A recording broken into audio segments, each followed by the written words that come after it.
এক যে ছিল মিষ্টি মেয়ে ফাতেমা তার নাম, মজার মজার খুনসুটিতে শেখাতো ইসলাম। বাবা মায়ের বাধ্য ছেলে ওমর যে তার নাম, মজার মজার দুষ্টুমিতে সেও শিখাতো ইসলাম। ছোট্ট সোনামণিরা, তোমরাও যদি ফাতেমা ওমরের সাথে ইসলাম শিখতে চাও তাহলে এক্ষুনি আমাদের চ্যানেলটি সাবস্ক্রাইব করে দাও। মেঘমালা আকাশে উড়ে উড়ে যায়, পর্বত চূড়া হয়ে আড়ালে হারায়। মা ফাতেমা, ফাতেমা জলদি উঠে পড়ো, আমাদের এক্ষুনি বেরোতে হবে মা। আম্মি জান, সকাল সকাল এত ডাকাডাকি করছো কেন? আজ তো শুক্রবার ছুটির দিন, আজ একটু ঘুমোতে দাও না। ফজরের সালাত আদায় করে তারপর আমি ঘুমিয়েছি।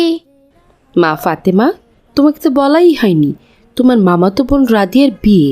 হঠাৎ করে ওর বিয়ে ঠিক হয়ে গেছে। ভাইজান ফোন করেছিল যে আমাদের এক্ষুনি যেতে হবে। কি বলছো আম্মি জান? রাদিয়া আপুর বিয়ে? কিন্তু রাদিয়া আপু এত তাড়াতাড়ি বিয়ে করছে কেন? কোথায় এত তাড়াতাড়ি? তোমার রাদিয়া আপুর তো বয়স 18 পার হয়ে গিয়েছে।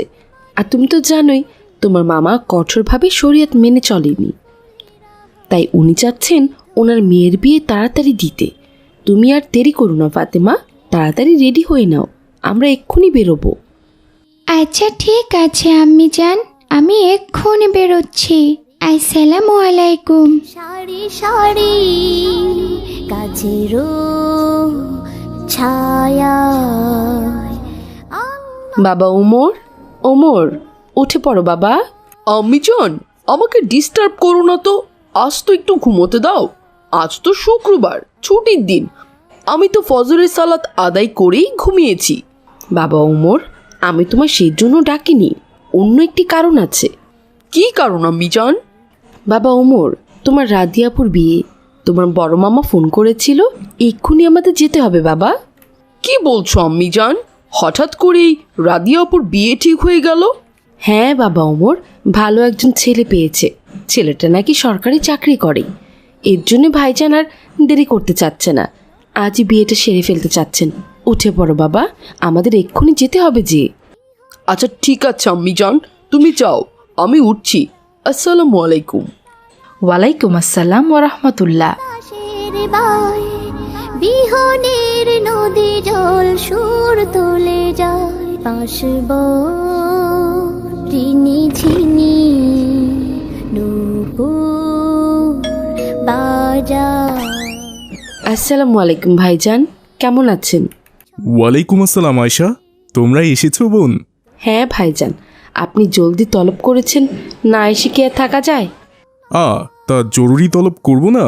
তুমি আমার একমাত্র বোন, আমার মেয়ের রাদিয়ার বিয়ে ঠিক হচ্ছে, আর আমার বোন আমার বাড়িতে উপস্থিত থাকবে না?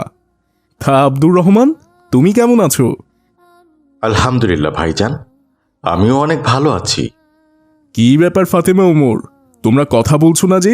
তোমরা কেমন আছো? আসসালামু আলাইকুম মামা। জি আলহামদুলিল্লাহ, আমরা ভালো আছি।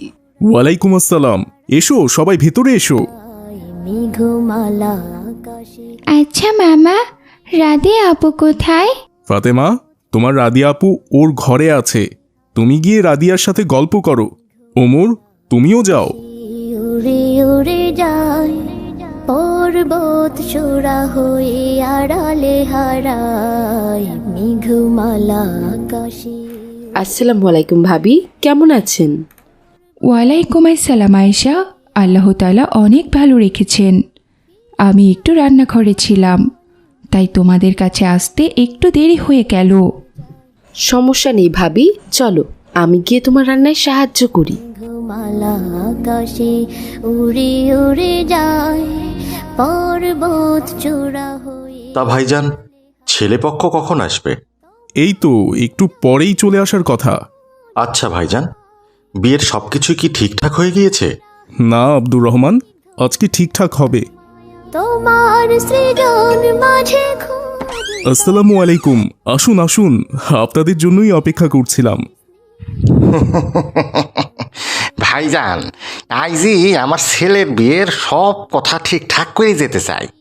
আসলে আমার ছেলের ছুটি বেশি দিন নাই, পোলাটা আমার শহরে চইলা যাইব। হ্যাঁ হ্যাঁ, আলহামদুলিল্লাহ। বলেন কিভাবে কি করতে চান?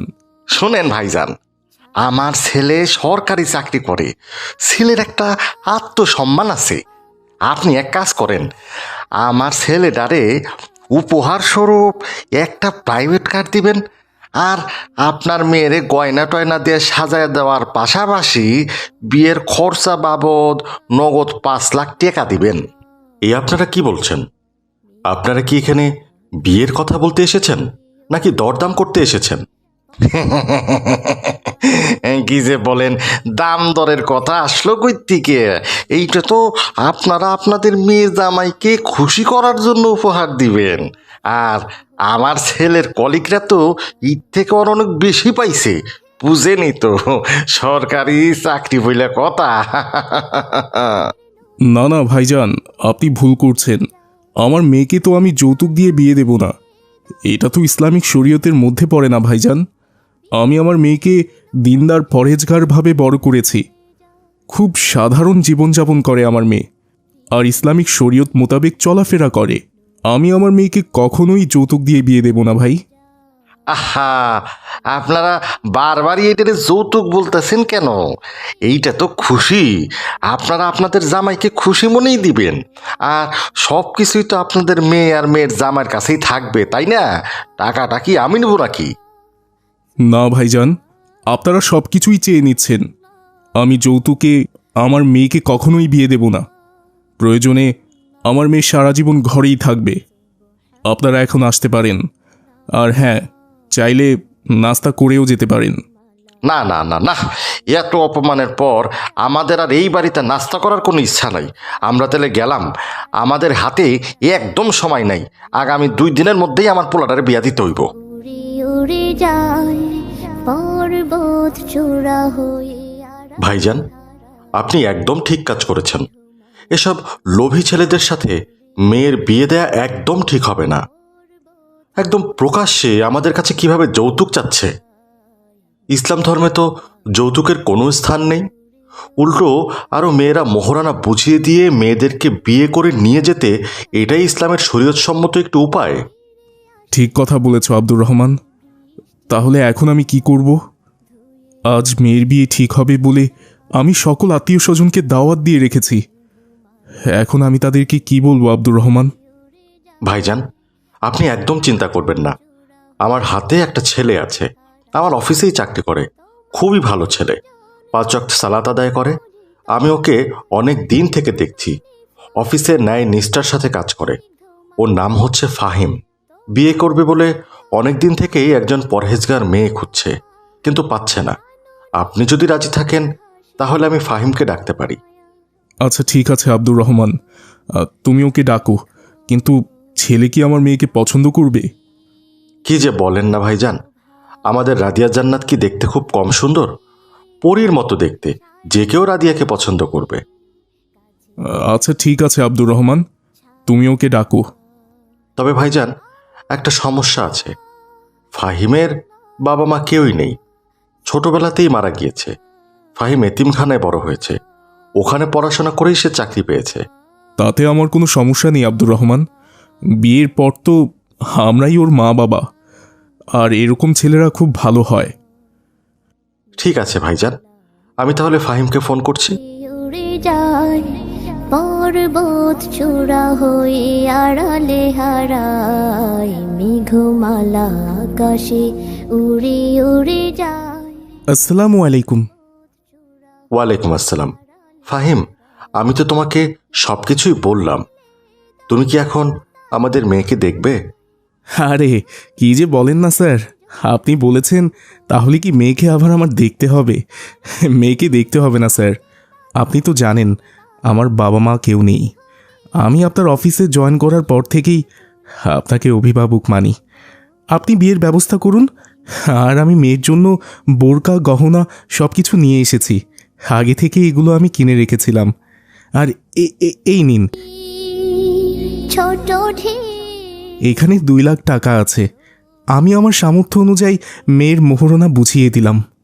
বাহ আব্দুর রহমান, তুমি আমার মেয়ের জন্য একদম সঠিক ছেলে দেখেছ। কত ভালো ব্যবহার ছেলের। বাবা ফাহিম, আমি আমার মেয়েকে পরেজগার করে লালন পালন করেছি। ইসলামিক শরীয়ত অনুযায়ী সব কিছু মেনে চলে।